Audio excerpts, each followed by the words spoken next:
Bonjour, patron. Pour faire face à l'avancée du nouvel ordre mondial unipolaire et moderniste, la Grande Russie chrétienne et orthodoxe n'hésite pas à s'allier aux Tchétchènes musulmans avec qui elle partage son attachement aux valeurs fondamentales de la tradition. L'analyse eschatologique des événements en Ukraine permet de dévoiler la destinée commune des chrétiens et musulmans, dans le cadre d'un front de la foi qui seul permettrait le retour du bon sens et la destruction du messianisme apocalyptique par le retour du Christ. Pensez-vous que le front de la foi, avec des catholiques et des musulmans véritables, soit indispensable à la survie, puis la renaissance de la France éternelle? Le fait que nos ennemis jurés essayent d'opposer ces deux religions n'est-il pas révélateur du chemin à suivre dans la résistance? Merci de votre travail. Force et honneur.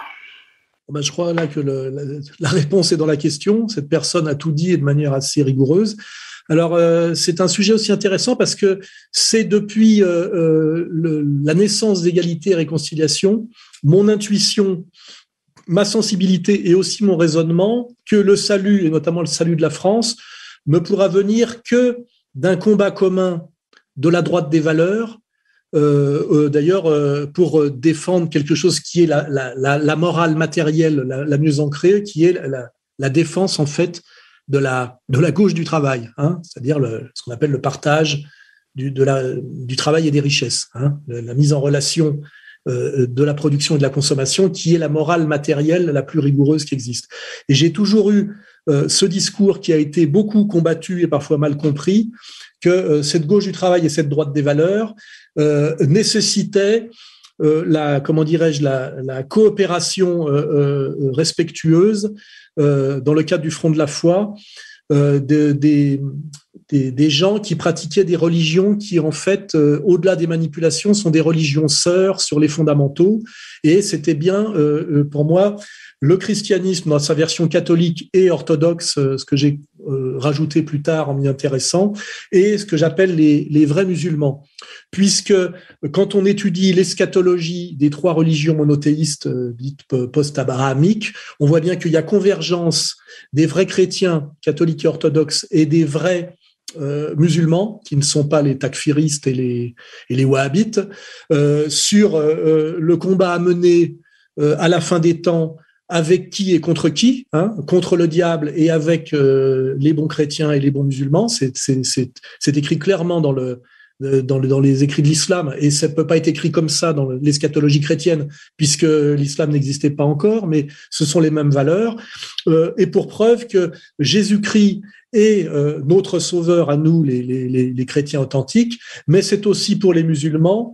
celui qui revient à la fin des temps pour vaincre l'antéchrist, le Dajjal, qui semblerait être le Messie de la troisième branche de la religion monothéiste. Donc il y a bien un combat assez clair. Il y a ces deux religions qui marchent derrière la bannière du Christ pour combattre le Messie qui pour nous est déjà venu et qui pour eux est à venir, qui est le Dajjal et qui est l'antéchrist. Voilà, c'est ça en fait la lecture à peu près honnête et saine des eschatologies chrétiennes authentiques et musulmanes authentiques. Et moi, c'est fort de mon intuition, de mon parcours social et de mes lectures que j'en suis arrivé à cette conclusion